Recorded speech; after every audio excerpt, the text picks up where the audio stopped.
ఒక మనిషి పుట్టడం ఏంది? పాయసంకి మనిషి పుట్టడు, లైటింగ్ వస్తే మనిషి పుట్టడు. అర్థమైందా? ద్రౌపదికి 5 మంది భర్తలు ఉండరు. ఉత్తమ మాటలు. అర్థమైందా? ఒక సంజీవ పర్వతాన్ని ఎత్తుకొని ఒక మనిషి తోకేసుకొని శ్రీలంకకి వెళ్ళిపోలేరు. అప్పుడు బంగారం అనేది ఎక్కడి నుంచి వచ్చిందండి? గోల్డే లేదు. ఉంగరాలు ఎక్కడి నుంచి వచ్చినాయి? కత్తులు కటారాలు బంగారం ఎలా వచ్చింది? అవన్నీ లేవు కదా. అవన్నీ కథలుగా చెప్పుకుంటారంతే, రాసుకుంటారంతే టైంపాస్కి. ఇప్పుడు రాజమౌళి సినిమా ఎలా తీస్తున్నాడు, అది ఈ కాలం కథ. ఇంతకు నువ్వు రాఘవేంద్రరావు కొన్ని సినిమాలు తీశాడు, ఆ కాలం కథ. అంతకు మునుపు విట్లాచార్య కొన్ని కథలు తీశాడు, ఆ కాలం కథ. అంతకు మునుపు బుర్ర కథలు ఉండేవి, అది కథ. కొన్ని పత్రాలు ఉండేది, చదువుకునేవాళ్ళు. రామాయణ మహాభారతం చెప్పుకునేవాళ్ళు.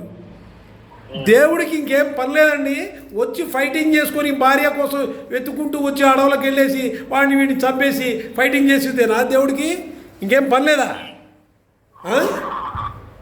ఓకే ఓకే, మీరు పాయింట్కి వచ్చారు సార్. ఇప్పుడు మీరు ఏమంటారంటే దేవుడే లేదంటారు. నేను దేవుడు లేదండి, దేవుడికి డెఫినేషన్ తెలియకుండా మాట్లాడుతున్నారు మీరు అని చెప్పి అంటున్నా. మీరు చెప్పండి సార్, దేవుడు అంటే రైట్. ఎప్పుడు అట్లా అడిగారు, బాగానే ఉంది. ఫస్ట్ ఒక్కటి గుర్తుపెట్టుకోండి, లైఫ్లో మనకు రీప్రొడక్షన్, మీకు తెలుగులో నాకు రాదు కొద్దిగా, అయినా కూడా చెప్తున్నాను. రీప్రొడక్షన్ చెప్పండి. సంతానోత్పత్తి, రీప్రొడక్షన్ అంటే ఒక విత్తనం నాటితే 100 పండ్లు వస్తుంది, 100 కాయలు వస్తుంది, 1000 గింజలు వస్తుంది. అదే ఒక మనిషి ఒక ఆడామగ కలిస్తే వాళ్ళకి రీప్రొడక్షన్ వస్తుంది. ఒక కణము 2 కణాలు అవుతుంది, దాన్ని రీప్రొడక్షన్ అంటారు. ఉత్పత్తి, అదే చెప్తున్నా. అది రీప్రొడక్షన్ అంటే ఇది అది సృష్టిలో అది ఒక భాగం. రీప్రొడక్షన్ ఎలా జరుగుతుంది ఒక్కటే గుర్తుపెట్టుకోవాలా. ఒక గ్రహం 2 గ్రహాలు అవుతున్నాయా? ఒక సోలార్ సిస్టమ్ 3 సోలార్ సిస్టమ్ అవుతున్నాయా? ఒక మిల్క్ వే వచ్చి ఇంకా మిల్క్ వే అవుతుందా? ఒక యాండ్రోమేడా ఇంకా 2వ యాండ్రోమేడా అవుతుందా? ఒక యూనివర్స్ ఇంకో యూనివర్స్ అవుతుందా? అది రీప్రొడక్షన్ అవుతుందా లేదా అనేది ఒక క్వశ్చన్. ఒక గింజ నాటితే 1000 గింజలు వస్తున్నాయి.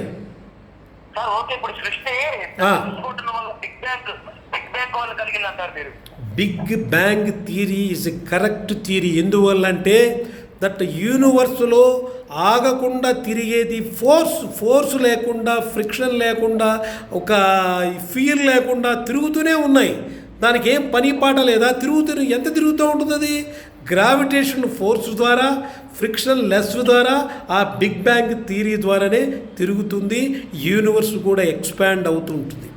మీకు ఇదివరకే చెప్పాను, యూనివర్స్ గురించి తెలుసుకునేటప్పుడు సృష్టికర్త సృష్టిని సృష్టించాడు అనే మాట మాట్లాడకూడదు, చాలా తప్పది. సృష్టికర్త కానీ సృష్టిని కానీ సృష్టించుంటే సృష్టి యొక్క సైజు, డైమెన్షన్, షేపు మొత్తం తెలిసి ఉండాలి. తెలియకుండా ఎలా సృష్టిస్తా అంటే నాకు తెలియగలుగుతాను, సృష్టించలేడు. అందువలన ఈ విశ్వము అనంతం అనే పదం చాలా తప్పు, కానీ ఇది ఎండ్లెస్ అనేది కూడా చాలా తప్పు. దీని తర్వాత వాట్ ఈజ్ బియాండ్, దీని తర్వాత ఏముంది, ఆకాశం తర్వాత నెక్స్ట్ ఏమొస్తుంది, దాని తర్వాత ఏముంది అది కనుక్కోగలిగితే కరెక్టు, అది చెప్పగలిగితే దేవుణ్ణి నమ్ముతా. నెక్స్ట్, అది ఫస్ట్ పాయింట్. రెండో పాయింట్, ఈ యొక్క విశ్వంలో మనకు ఎలా వచ్చింది ఈ యొక్క మట్టి కానీ, గ్రహాలు కానీ, ఈ యొక్క ఖనిజాలు కానీ, బంగారు, ఇనుము, రాగి, గ్లాసు, పేపరు, ఇటువంటి ప్లాస్టిక్, ఇవన్నీ ఎలా వచ్చినాయి దీంట్లో? ఈ పంచభూతాల్లో నుంచి వచ్చాయా, లేకపోతే వేరే దగ్గర నుంచి వచ్చాయా? ఈ 5 ఎలిమెంట్స్లో నుంచి ఉన్నాయా, లేదా వేరే అదర్ ప్లానెట్స్ నుంచి వచ్చాయా అనేది కూడా ఇంపార్టెంట్. Cosmic race. నెక్స్ట్, అది కాకుండా నెక్స్ట్ వచ్చి యాడమ్ అండ్ ఈవ్ను మాత్రమే సృష్టించాడు. ఒక ఆడ ఒక మగాని మాత్రమే సృష్టించారు, వాళ్ళ ద్వారానే సంతానోత్పత్తి పెరిగిందంటే అందరూ భార్యాభర్తలు అవుతారా? అన్నదమ్ముళ్ళు అవుతారా? అక్క చెల్లెళ్ళు అవుతారా? అన్న చెల్లి అవుతారా? ఏంటిది?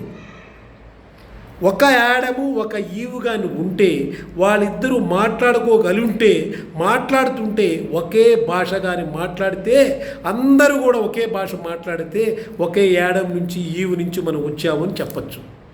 మీరు బైబిల్ చదువుతారా? చెప్తున్నా నేను మీకు. చదువుతారా ఎప్పుడైనా? బైబిల్తో నాకు అసలు బైబిల్ అంటేనే తెలియదు, స్పెల్లింగే రాదు. సార్ సార్ నేను మాట చెప్తే వినండి. చెప్పండి. ఇప్పుడు మామూలుగా నమ్మటానికి చదవచ్చు మీరు, అసలు తప్పులు వెనకటానికి చదవండి. వెద్దు అది ఎవరు రాస్తారండి నాకు తెలియగడుగుతాను. దేవుడు చెప్తాడా బైబిల్? దేవుడికి ఏమైనా నోరుందా మాటలు చెప్పడానికి? మనలాగేమైనా చక్క నాలుగుందా? చెత్త నాలుగు చెత్త నోరు ఉందండి నాకు తెలియగడుతుంది దేవుడి గురించి. దేవుడికి బైబిల్ చెప్పడానికి, దేవుడు భగవద్గీత చెప్పడానికి, దేవుడు ఖురాన్ చెప్పడానికి, దేవుడు బైబిల్ చెప్పడానికి ఇంకేం పని పాట లేదు వాళ్ళకి. ఏ భాషలో చెప్తాడండి? ఏ భాష ఏబిసిడి నేర్చుకున్నాడు దేవుడు? ఏబిసిడి చిన్నపిల్లకాయలకి నేర్పిస్తే 5 సంవత్సరాలు 10 సంవత్సరాలు కానీ రాదు. చంద్రబాబు అయినా ఇప్పుడు పవన్ కళ్యాణ్ అయినా ఇప్పుడు పెద్ద పెద్ద రాజకీయ వ్యక్తులు ఉన్నారు కదా. అవును, చెప్పండి చెప్పండి చెప్పండి.